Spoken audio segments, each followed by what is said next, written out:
السلام علیکم ورحمۃ اللہ وبرکاتہ۔ اخبار لے لو، اس نے حلق کے بل چلاتے ہوئے مجمع کو مخاطب کیا تھا۔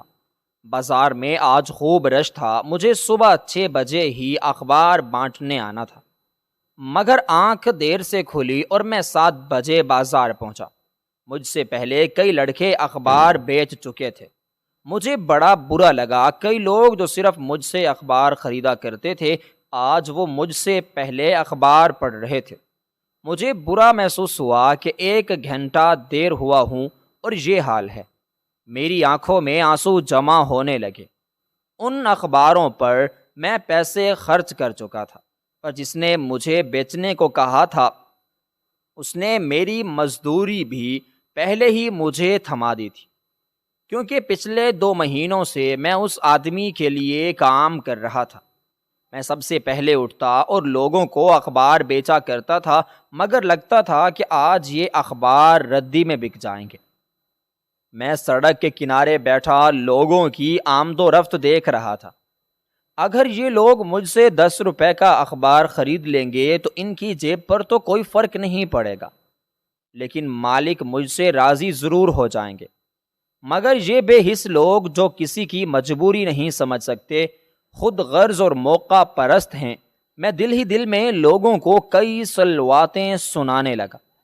ابھی اٹھ کر جانے ہی لگا تھا جب ایک پکوڑے والے نے میرے سامنے ریڑھی لگا دی۔ لوگ دھڑا دھڑ اس کے پکوڑے خریدنے لگے۔ اس کے پاس اخبار ختم ہو گیا تو اس نے مجھے بلایا اور بولا کہ تھوڑا سا اخبار دے دو گے؟ میں نے نفی میں سر ہلایا تو وہ کہنے لگا 1 اخبار کے 5 روپے دوں گا۔ میں نے پھر بھی نفی میں سر ہلایا تو کہنے لگا بتا کتنے پیسے دے گا؟ میں نے کہا 10 روپے لوں گا۔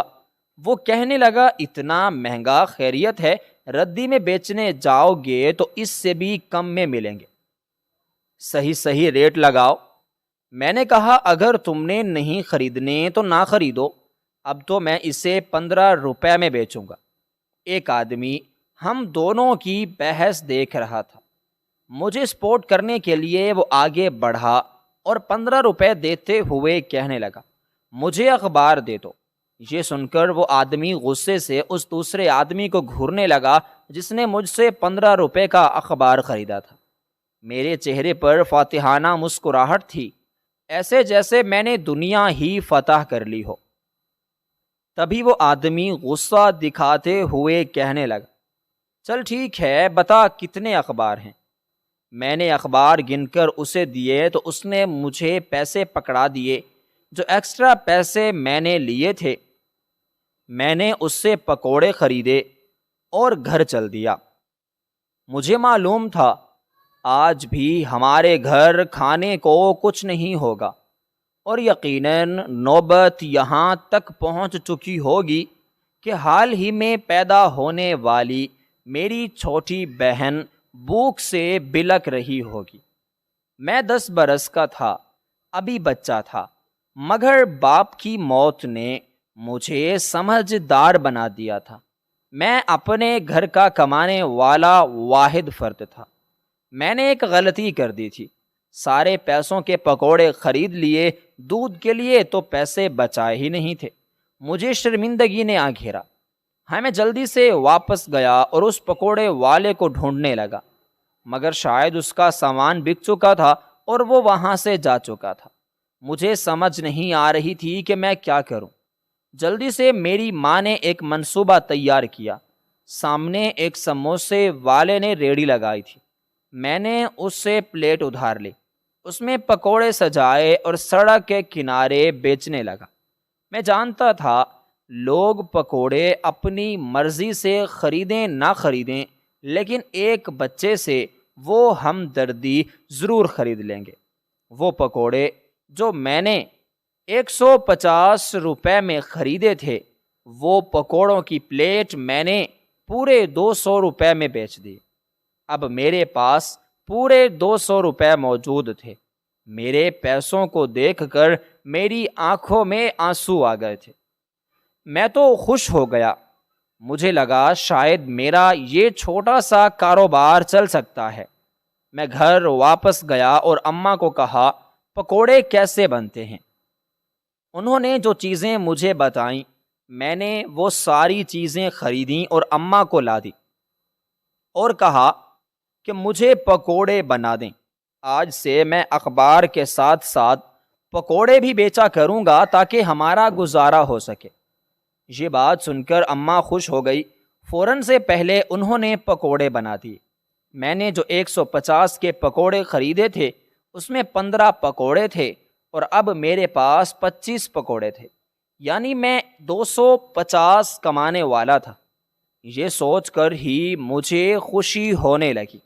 میں جلدی سے اسی جگہ پر جا کر کھڑا ہو گیا۔ میری ماں نے پکوڑے بہت لذیذ بنائے تھے۔ 5 منٹ کے اندر میرے وہ پکوڑے بک گئے۔ مجھے 250 کی بجائے وہاں پر 300 کا فائدہ حاصل ہوا۔ میں تو خوش ہو گیا۔ آج کے لیے اتنا ہی کافی تھا۔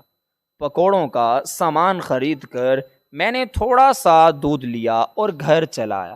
میری ماں بیمار رہتی تھی، اس لیے وہ کوئی کام کاج نہیں کر سکتی تھی۔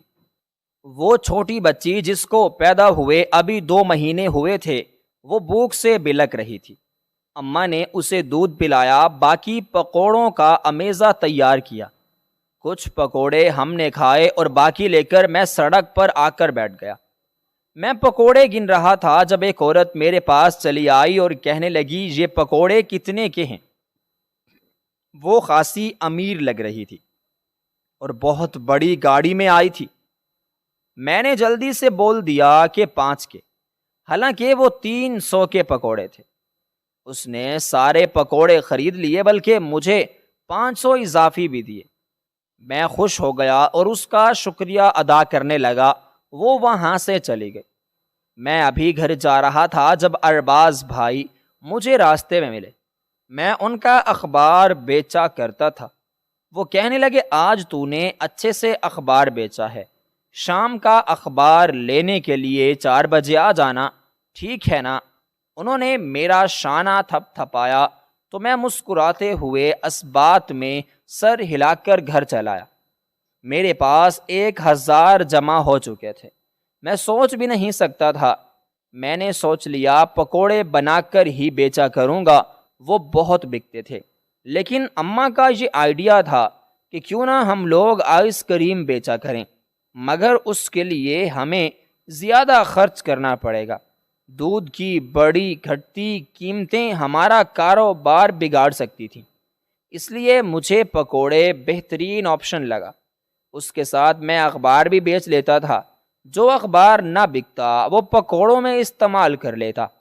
میں گھر واپس آیا۔ تھوڑی دیر سونے کے بعد ظہر کی نماز ادا کرتے ہی میں اخبار والی دکان کی طرف بڑھ گیا جہاں مختلف کتابیں بھی ملا کرتی تھیں۔ میں وہاں گیا تو دیکھا اس کے ساتھ ہی ایک اولڈ بک سینٹر بنایا جا رہا تھا جو ارباز بھائی کا تھا۔ میرے دل میں امید جاگی، اگر میں ایسے ہی کماتا رہا تو میں آسانی سے اسکول بھی ایڈمیشن لے سکتا ہوں، اور جہاں تک کتابوں کی بات ہے تو میں آدھی قیمت پر خرید لیا کروں گا۔ یہ سوچ آتے ہی میں خوش ہو گیا۔ جلدی سے اخبار اٹھائے اور بیچنے لگا۔ 10-15 منٹ کے اندر اخبار بک گئے۔ میں نے پیسے لا کر ارباز بھائی کو دیے۔ اس نے میرے حصے کے پیسے مجھے پکڑا دیے۔ میں جلدی سے گھر چلا آیا۔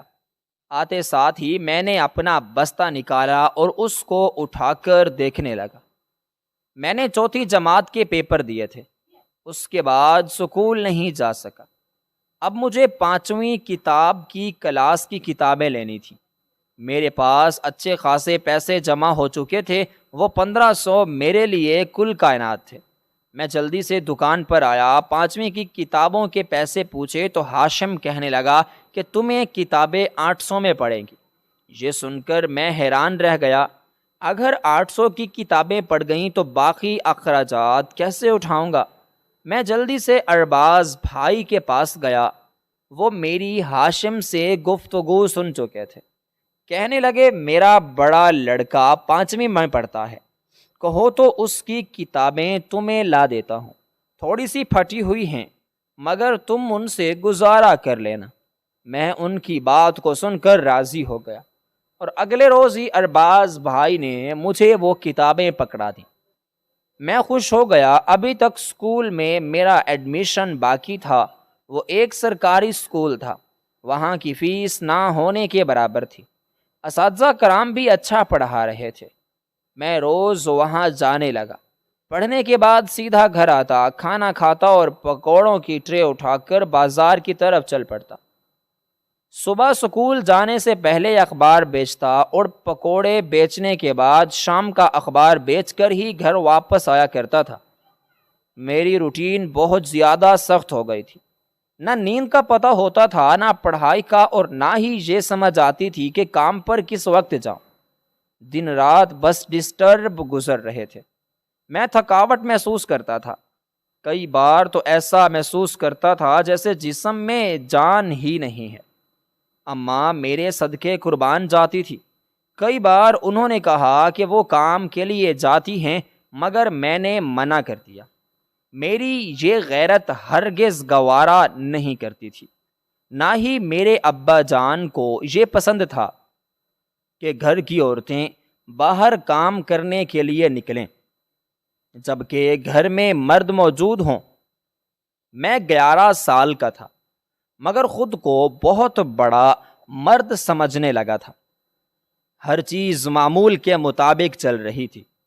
دھیرے دھیرے حالات بدلنے لگے تھے۔ ایسے ہی 1 سال گزر گیا۔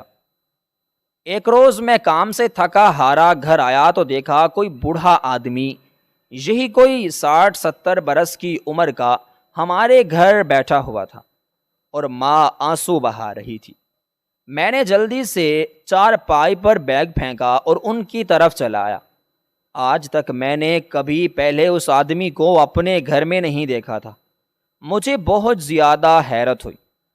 میں نے اسے سلام نہیں کیا بلکہ سوالیہ نظروں سے دیکھنے لگا تو وہ آدمی کہنے لگا، تمہارے ماں باپ نے تمہیں سلام کرنے کی تمیز نہیں سکھائی ہے۔ مجھے غصہ آیا ہوا تھا کیونکہ میری ماں اس بوڑھے کے سامنے بیٹھی رو رہی تھی۔ میں نہیں جانتا تھا کہ وہ کون ہے، اس لیے بدتمیزی کر گیا۔ میں نے خود پر قابو رکھنے کی بہت کوشش کی مگر خود پر ضبط نہیں کر پایا، تو آپ کے گھر والوں نے آپ کو نہیں سکھایا کہ جب گھر میں کوئی مرد موجود نہ ہو تو گھر کے باہر بیٹھ کر انتظار کیا جاتا ہے، نہ کہ یوں 4 دیواری میں گھس کر آیا کرتے ہیں۔ باہر جائیے، ہم باہر چل کے بات کرتے ہیں۔ آدمی کہنے لگا، چھٹانک بھر کا تو لڑکا ہے اور مجھے باتیں سنوا رہا ہے، جانتا بھی ہے میں کون ہوں۔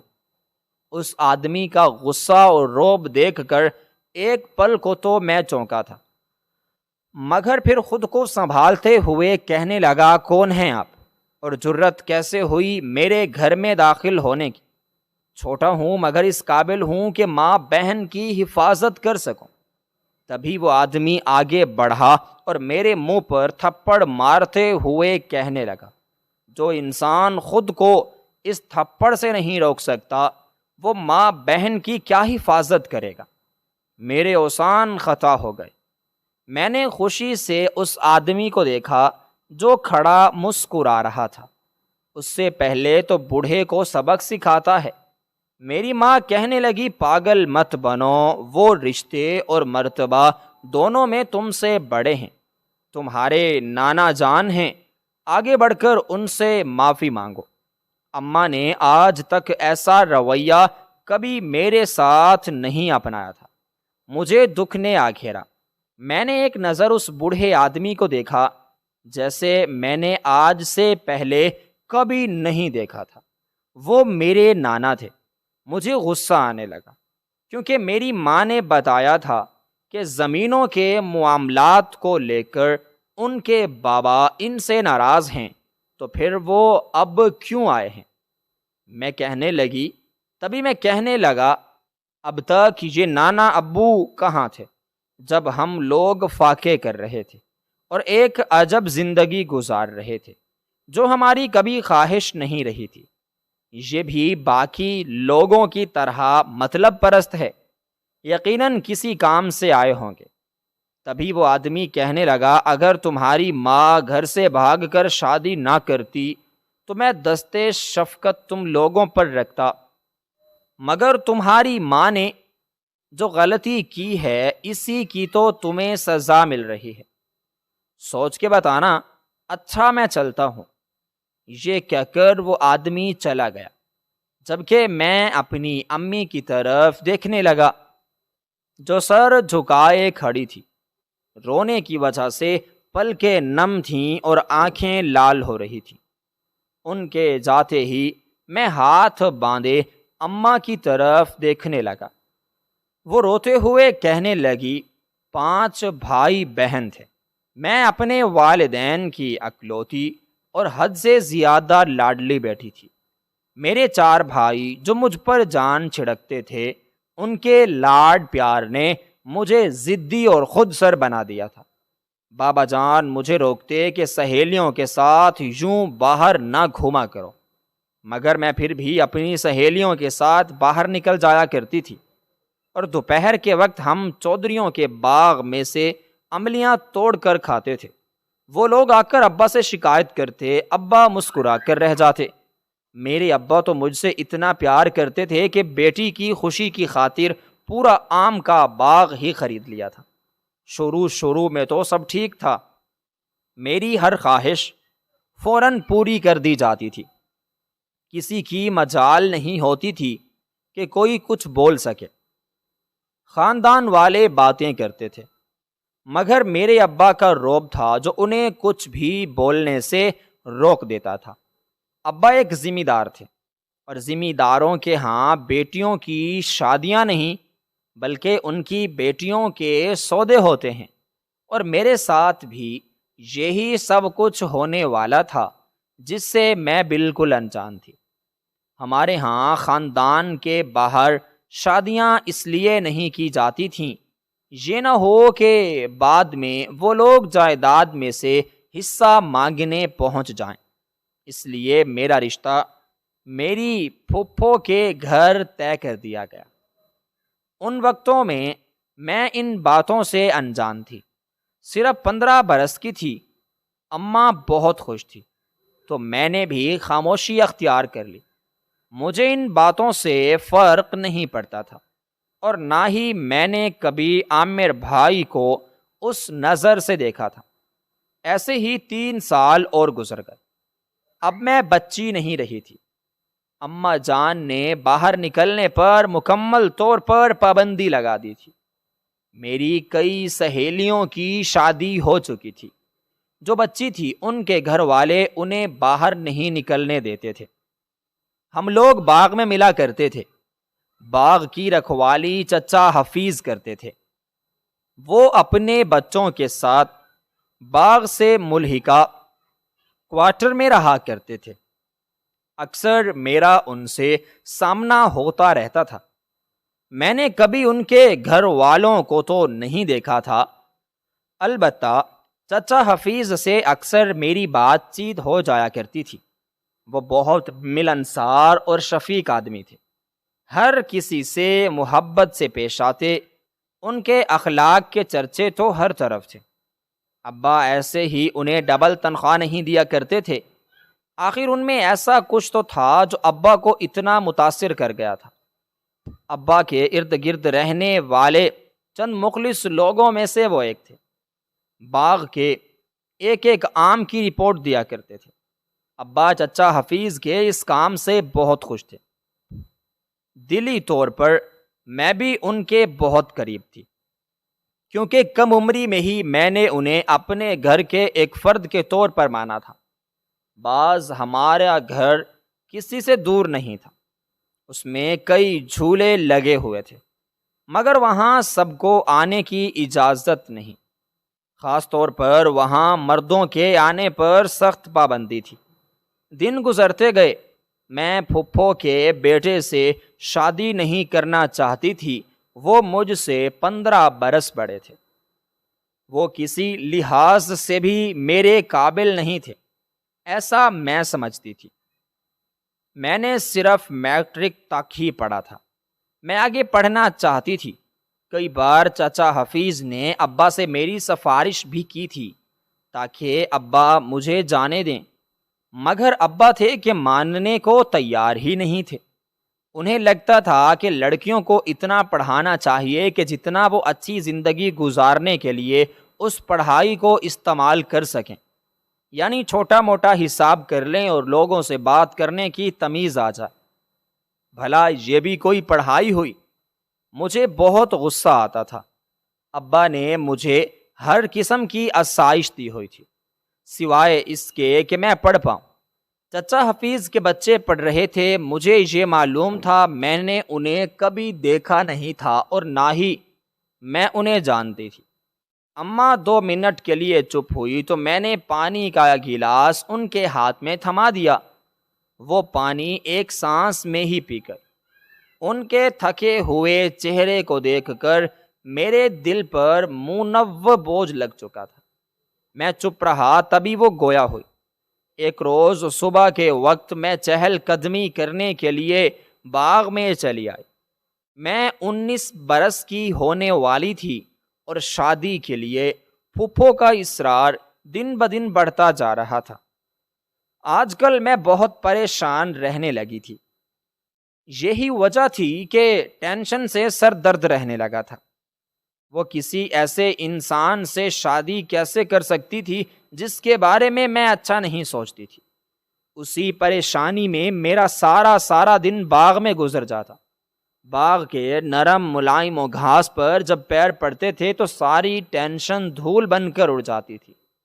وہ خود کو پرسکون محسوس کرتی تھی۔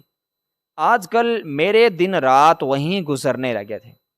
اماں ڈانٹتی کہ لڑکیوں کو اتنی دیر درختوں کے نیچے نہیں رہنا چاہیے، مگر میں باز کہاں آتی تھی۔ ہر انسان جہاں سکون محسوس کرتا ہے وہیں زیادہ رہنا بھی پسند کرتا ہے۔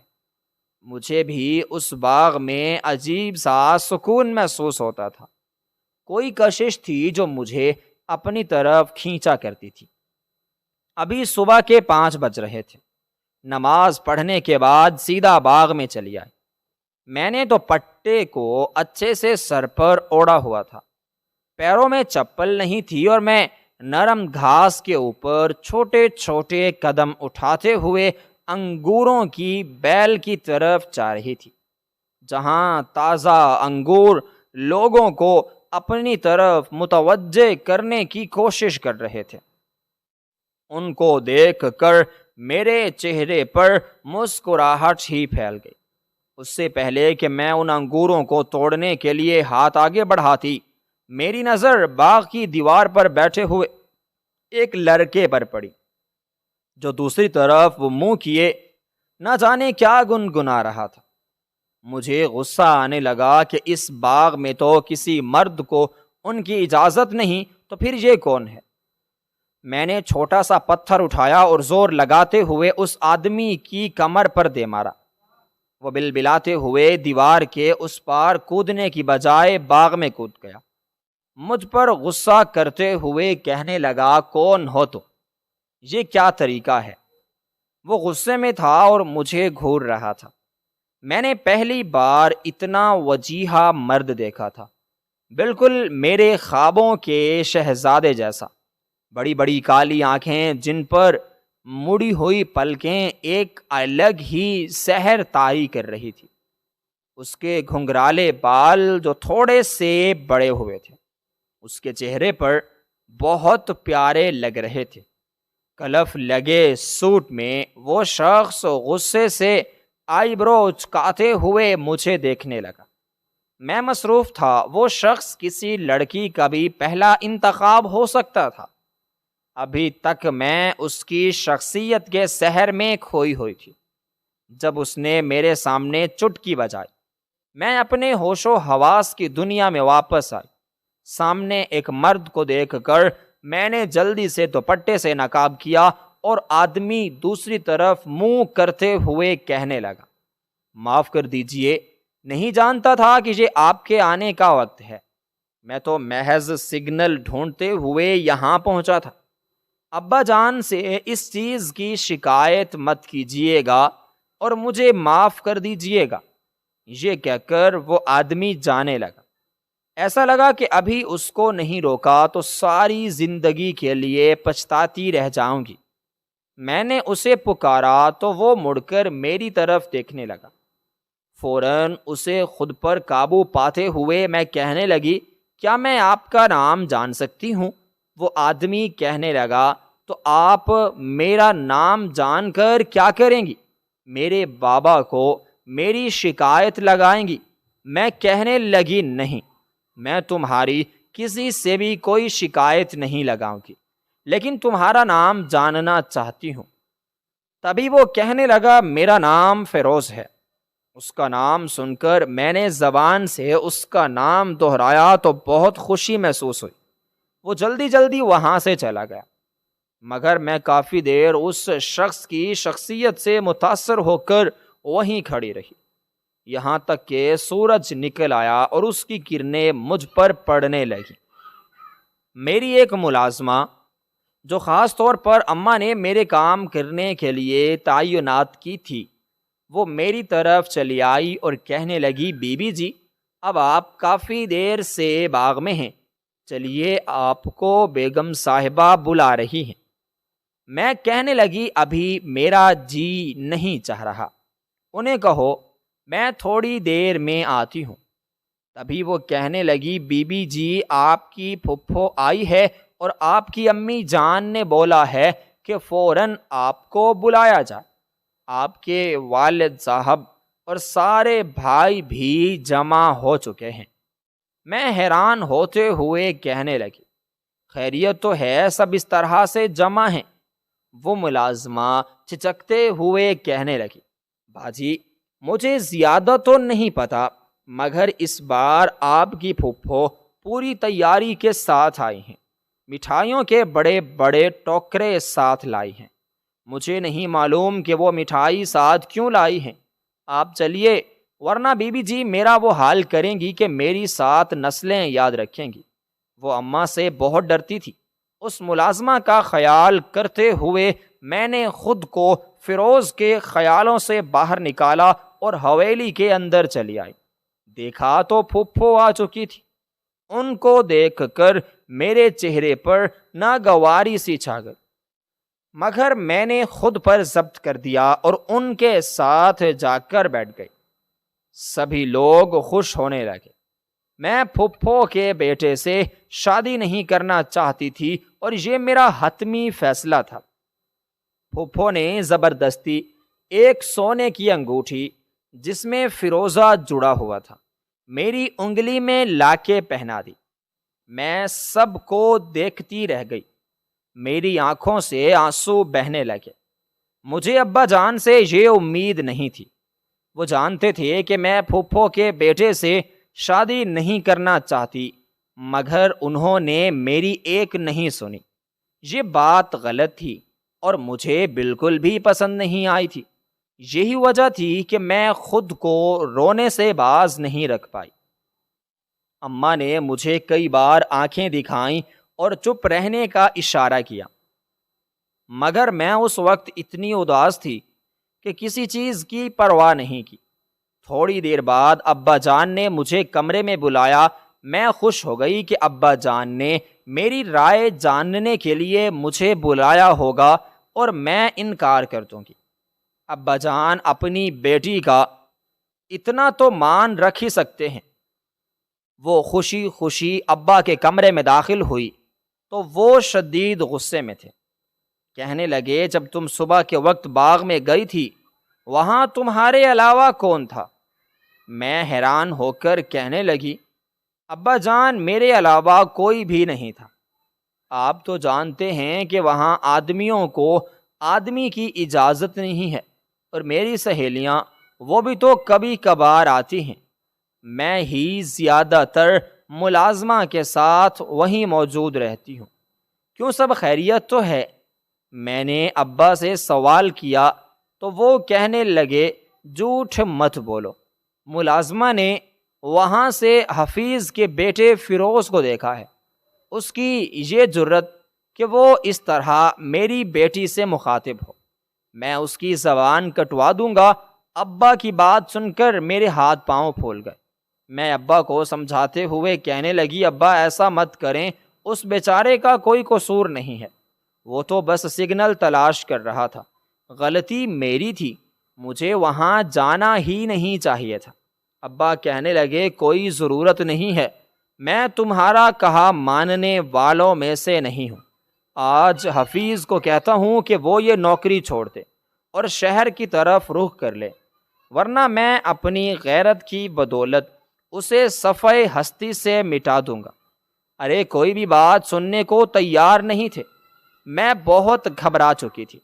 وہ لڑکا فیروز، جسے میں ایک نظر میں ہی بہت اچھا لگا تھا، مگر اب کیا ہو سکتا تھا؟ میں نے ابا کو سمجھایا تو وہ کہنے لگے، اس کی سزا یہی ہے کہ وہ یہ نوکری چھوڑ کے اپنے بچوں کے ساتھ شہر چلا جائے اور دوبارہ کبھی گاؤں کا رخ نہ کرے، ورنہ مجھ سے برا کوئی نہیں ہوگا۔ میں روتی رہی، ابا کو سمجھاتی رہی کہ اس بیچارے کا کوئی قصور نہیں ہے، غلطی میری تھی، اسے میں نے پکارا تھا، مگر کوئی اس نے بھی ایک نہ سنی، اور یوں چچا حفیظ اور اس خاندان کو میری وجہ سے در بدر پھرنا پڑا۔ مجھے اس بات کا بہت زیادہ افسوس تھا۔ فیروز کی کوئی غلطی نہیں تھی، پہلی نظر میں ہی اسے دل دے بیٹھی تھی۔ یہ میری غلطی تھی، وہ بیچارہ غریب کا بچہ غلطی سے وہاں آیا تھا، مگر کسی نے میری نہ سنی۔ حفیظ چاچا چلے گئے، وقت گزرتے پتہ نہیں چلا اور 20 برس کی ہو گئی۔ ابا کے وعدے کے مطابق میری شادی کی تیاریاں ہونے لگیں۔ ادھر میرا ارباز 35 برس کا ہو چکا تھا، مجھے وہ ذرا پسند نہیں تھا، اس میں بھی وہی خاندانی مردوں والا روب و دبدبا تھا جو مجھے ایک آنکھ پسند نہیں آتا تھا، جو جذبات میں بیوی کے پیر چومنے کو بھی تیار تھے اور غصے میں انہی عورتوں پر ہاتھ اٹھایا کرتے تھے۔ یہ بات بھلا مجھے کہاں منظور تھی؟ جس روز ہمارا نکاح ہونا تھا اس روز میں اکیلی گاؤں سے بھاگ نکلی۔ شہر والی بس میں سوار تو ہو گئی، مگر سمجھ نہیں آ رہی تھی کہ اب کہاں جاؤں۔ تبھی مجھے ایک شفیق چہرہ دکھائی دیا، وہ کوئی اور نہیں چاچا حفیظ تھے۔ تو چاچا حفیظ مجھے اپنے گھر لے آئے، خوب سمجھایا اور واپس جانے کو بولا، مگر میں کسی طور راضی نہ ہوئی۔ مجبوراً چاچا حفیظ کو مجھے اپنے گھر رکھنا پڑا۔ ادھر لوگ مجھے تلاش کر رہے تھے، مگر چاچا حفیظ جس محلے میں رہتے تھے وہاں میرے بابا لوگ دور دور تک نہیں آ سکتے تھے، اس لیے میں مطمئن تھی۔ چاچا کے سمجھانے پر میں نے پڑھائی شروع کر دی تو وہ خاندان مجھے اپنا سا لگنے لگا۔ 6 مہینے ہو چکے تھے، میں اپنے گھر والوں کو بھول چکی تھی۔ میں مزید اس طرح ان کے گھر نہیں رہ سکتی تھی، کیونکہ چاچا حفیظ کی بیوی کا انتقال ہو چکا تھا، بیٹی کی شادی ہو گئی تھی اور باقی فیروز اور چاچا رہ گئے تھے۔ مجبوراً انہیں میرا نکاح فیروز کے ساتھ کرنا پڑا۔ اس بات کے لیے تو میں دل و جان سے راضی تھی۔ ہم نے شہر بدل لیا اور یوں ہمیشہ ہمیشہ کے لیے میرا تمہارے نانا لوگوں سے واسطہ ٹوٹ گیا۔ یہ کہہ کر اماں اپنے آنسو صاف کرنے لگی۔ زندگی میں پہلی بار مجھے قصوروار ٹھہرایا، اسے ایسا نہیں کرنا چاہیے تھا، میری ماں تھی، مگر نانا جان نے بھی تو غلط کیا تھا۔ نہ جانے اب وہ میری ماں کو ایسی کون سی دھمکی دے کر گئے تھے جس کی وجہ سے ان کے چہرے پر تاریکی چھائی ہوئی تھی۔ میں نے اماں کو حوصلہ دیا اور گھر میں رہنے کی تاکید کی۔ شام کو گھر واپس لوٹا تو نانا جان اپنے بچوں کے ساتھ ایک بار پھر موجود تھے۔ اب کی بار میں نے کوئی بدتمیزی نہیں کی، بلکہ خاموشی کے ساتھ ان کے ساتھ بیٹھ گیا۔ نہ جانے ایسا کون سا فیصلہ ہو رہا تھا کہ میری والدہ خوشی سے آنسو بہا رہی تھی، مجھے کچھ سمجھ نہیں آ رہی تھی۔ جب سمجھنے کی کوشش کی اور پورے جملے سنے تو معلوم ہوا کہ وہ لوگ میری اماں کی دوسری شادی کرنا چاہتے ہیں۔ یہ سن کر مجھے شدید جھٹکا لگا تھا۔ میرا باپ غریب تھا مگر غیرت مند تھا، وہ کبھی بھی ایسا نہ ہونے دیتا، اتنا تو میں جانتا تھا۔ میں نے اماں کی طرف دیکھا تو انہوں نے اپنی نظریں جھکا لیں۔ ابا کا ایک ایکسیڈنٹ میں انتقال ہوا تھا، ان کے بعد ہم لوگ بے آسرا ہو گئے تھے۔ نانا جان ماں کی دوسری شادی کی باتیں کر رہے تھے، مجھے یہ بات بالکل بھی پسند نہیں آ رہی تھی۔ میں غصے سے مٹھیاں بھینچے بیٹھا تھا۔ میں نے بے بسی سے سر جھکا لیا، آنسو کے چند قطرے بے مول ہو کر نیچے گرے تھے۔ میرے من میں یہ سوال گردش کر رہا تھا کہ کیا اماں مان جائیں گی؟ کیا وہ ہمیں چھوڑنے کو تیار ہو جائے گی؟ اماں کی تو شادی ہو جائے گی مگر میں اکیلا رہ جاؤں گا۔ میں سوچ میں پڑ گیا کہ اگر ماں نے میرے حق میں فیصلہ نہ کیا تو میرا کیا ہوگا؟ اماں سر جھکائے باتیں سن رہی تھی، جبکہ میں نانا جان کے تاثرات جاننے کی کوشش کرنے لگا۔ تب ایک گرجدار آواز میں بولا، نانا جان آپ کہنا کیا چاہتے ہیں؟ تبھی وہ کہنے لگے کہ تمہاری ماں کی دوسری شادی ہوگی۔ میں کہنے لگا آپ ایسا نہیں کر سکتے نانا جان۔ کہنے لگے تمہاری ماں کی بس ایک شرط ہے کہ جس کے ساتھ بھی اس کی شادی کروائے جائے وہ ان کے دونوں بچوں کو قبول کرے، اور احتشام اس کے دونوں بچوں کو قبول کرنے کو تیار ہے۔ میں حیران ہوتے ہوئے کہنے لگا یہ احتشام کون ہے؟ تبھی وہ بولے احتشام ہمارے دور کا رشتہ دار ہے، کھیتی باڑی کر کے گزارا کرتا ہے، تمہاری ماں کو خوش رکھے گا۔ میں حیران ہو کر کہنے لگا اتنا بڑا ذمہ دار ہو کر اتنا نیچ رشتہ لائے ہیں کہ آپ کو اپنی بیٹی کے لیے وہی ملا تھا۔ نانا جان کہنے لگے ہمارے ہاں یہ نہیں دیکھا جاتا کہ لڑکا کیا کرتا ہے، بس لڑکا خاندان کا ہونا چاہیے۔ دوسری بات، تمہاری ماں نے شادی کرنے سے پہلے سوچا تھا کہ وہ کیسے انسان کو اپنے شوہر کے طور پر قبول کر رہی ہے۔ وہ جو ہمارا ملازم تھا، میرے لیے یہ بات قابل قبول نہیں تھی۔ اپنی عزت کی کم از کم نہ سہی میری عزت کی ہی تھوڑی پرواہ کر لی ہوتی اس نے۔ ساری برادری کے سامنے ہمارا ناک کٹوا دیا تھا۔ یہ تو شکر کرو کہ ہم اسے واپس سے قبول کر رہے ہیں۔ ابا جان کا سر جھکا ہوا تھا، یعنی وہ اس رشتے کے لیے راضی تھے۔ 2 دن کے اندر اندر اماں کا نکاح ہو گیا۔ ہم اپنے گھر چھوڑ کر گاؤں میں چلے آئے، جہاں ایک اچھا مکان بنا ہوا تھا۔ وہاں میرا سوتیلا باپ احتشام رہتا تھا۔ وہ شادی شدہ تھا، پہلی بیوی شادی کے کچھ عرصے بعد فوت ہو گئی تھی، تو اب اسے دوسری شادی کا خیال آیا تھا۔ میں اب بھی نیوز پیپر بیچنے جایا کرتا تھا۔ تعلیم کا بھی حرج ہو رہا تھا، مجھے منظور نہیں تھا۔ شروع میں تو میرے سوتیلے باپ نے محبت دی، مگر آہستہ آہستہ وہ ہم دونوں بہن بھائیوں پر چیخنے چلانے لگا، ہمیں مارتا اور گندی گندی گالیاں دیتا۔ ایک روز میں اخبار بیچ کر واپس آیا تو پتہ چلا کہ میری ماں کا انتقال ہو چکا ہے۔ یہ سن کر میں حیران رہ گیا۔ یہ سن کر تو اس سے بھی زیادہ حیرت ہوئی، کیونکہ اماں ندی میں پھسلنے کی وجہ سے فوت ہو چکی تھی۔ مجھے یہ وجہ کچھ معقول نہیں لگ رہی تھی۔ مجھے سازش کی بو آنے لگی۔ اماں تو اس بات پر خوش تھی کہ وہ واپس سے اپنوں کی طرف لوٹ رہی ہے۔ وہ خاندان جو انہوں نے اپنی بے وقوفی کی وجہ سے کھو دیا تھا، انہیں واپس مل رہا ہے۔ انہیں کیا پتا تھا کہ یہی خاندان ان کی موت کی وجہ بن جائے گا۔ اگر معلوم ہوتا تو میں کبھی بھی اماں کو اس نکاح کے لیے راضی نہ کرتا۔ میں بہت اداس تھا، کئی دن تو روتے ہوئے گزر گئے تھے۔ میری چھوٹی بہن جو 1 سال کی ہو چکی تھی، اسے بھی مجھے ہی سنبھالنا پڑتا تھا۔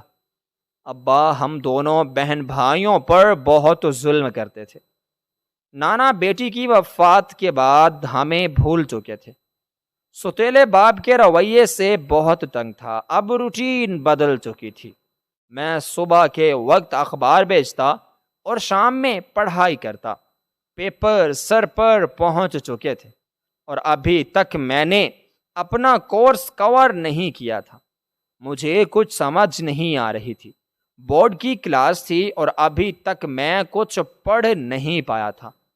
ایک روز ستیلے باپ نے پوچھا کہاں سے آ رہے ہو، تو میں نے اسے بتا دیا کہ میں شہر میں نوکری کرتا ہوں، اس کے بعد پڑھنے کے لیے جاتا ہوں اور پھر وہاں سے گھر واپس آتا ہوں اور پھر شام کو پڑھتا ہوں۔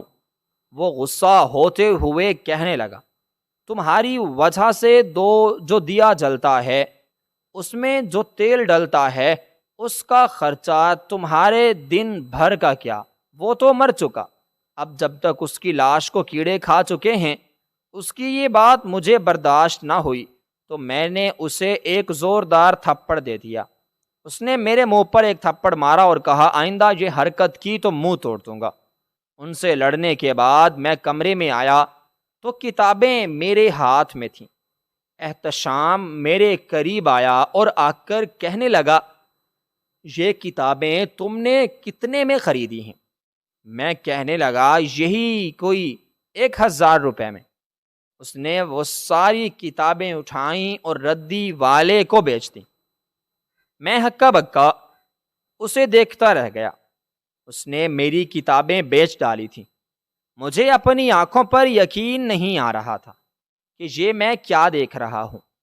اگر میری ماں زندہ ہوتی تو شاید وہ ایسا نہ کرتا، کیونکہ جب تک میری ماں زندہ تھی تو کبھی کبھی نہ ہمارا حال چال پوچھنے آ جایا کرتی تھی، مگر اب وہ نہیں آتے تھے۔ احتشام ہم دونوں پر بہت ہی ظلم کرتا تھا۔ مجھے علم ہو چکا تھا کہ احتشام یہ سب میرے نانا کے کہنے پر کر رہا ہے، اور میری ماں کو نہر میں دھکا دینے والا کوئی اور نہیں بلکہ میرا ستیلا باپ ہے احتشام، اور اسے یہ سب میرے نانا کے کہنے پر کیا تھا۔ جان کر مجھے شدید دکھ ہوا۔ میں نے ایک عزم کر لیا کہ میں ان لوگوں کو سبق سکھاؤں گا، چاہے کچھ بھی ہو جائے۔ میں نے اپنی کمر کس لی تھی اور چھپ چھپ کر پڑھنے لگا تھا۔ وہ چاہتا پوچھتا تو شام کو کہتا کہ شہر نوکری کرنے جا رہا ہوں، مگر میں نے وہاں پڑھائی شروع کر دی تھی۔ میں اپنے باپ سے چھپ چھپ کر پڑھتا تھا۔ اس نے کئی بار کھوجنے کی کوشش کی، مگر ہر بار وہ ناکام رہا۔ ایسے ہی 10 برس گزر گئے۔ ایک دوست کے کہنے پر میں نے مقابلے کا امتحان دیا۔ اس بارے میں کسی کو بھی علم نہیں تھا۔ میری بہن اب بڑی ہو چکی تھی۔ میں نے اس کی پڑھائی کے لیے آواز اٹھائی، اس لیے اس نے باپ کو خاموش کروا دی۔ میں اس کے سامنے کچھ بھی نہیں تھا۔ اس کو میرے نانا کی سپورٹ حاصل تھی، جبکہ میں ایک یتیم بچہ تھا جس کا اس دنیا میں سننے والا کوئی نہیں تھا۔ ستیلے باپ نے تیسری شادی کر لی تھی۔ اس کی بیوی بہت کھڑوس عورت تھی۔ ہر وقت ہم دونوں بہن بھائیوں کو گالیاں دیتی، ہم چپ چاپ سہتے رہتے۔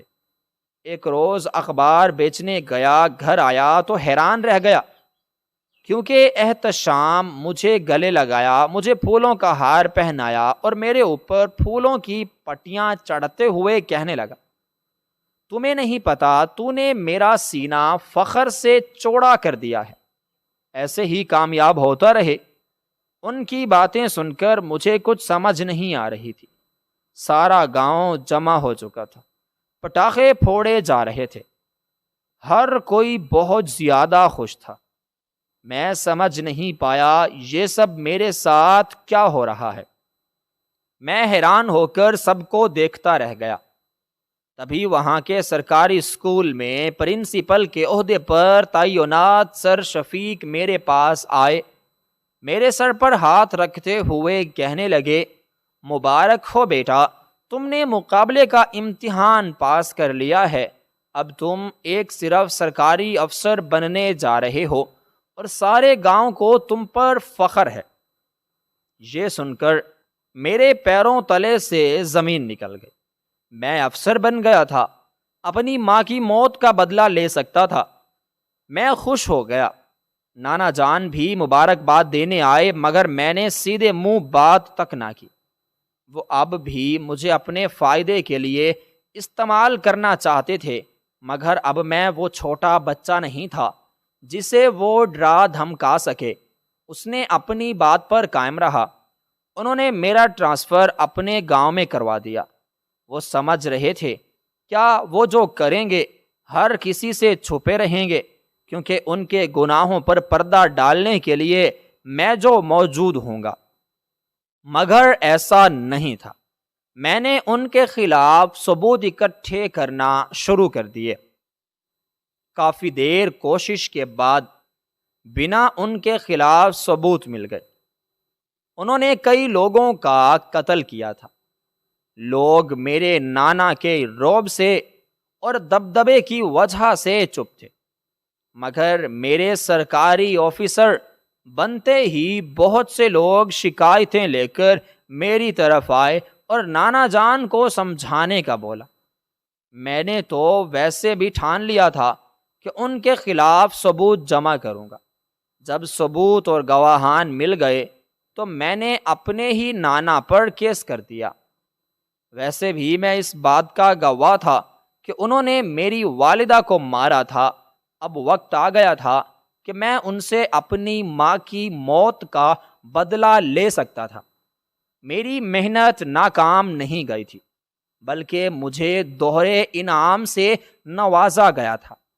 میں بہت خوش تھا۔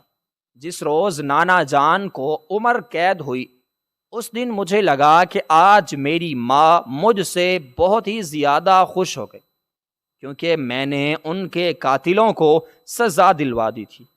وہ ایک اچھی زندگی چاہتی تھی جس میں ان کے اپنے پاس ہوں، مگر نانا جان کو یہ منظور نہیں تھا۔ انہوں نے غیرت کے نام پر بیٹی کو قتل کر کے بھی چھوڑا۔ میں کم عمر CSS آفیسر تھا۔ ہر طرف میری دھوم تھی۔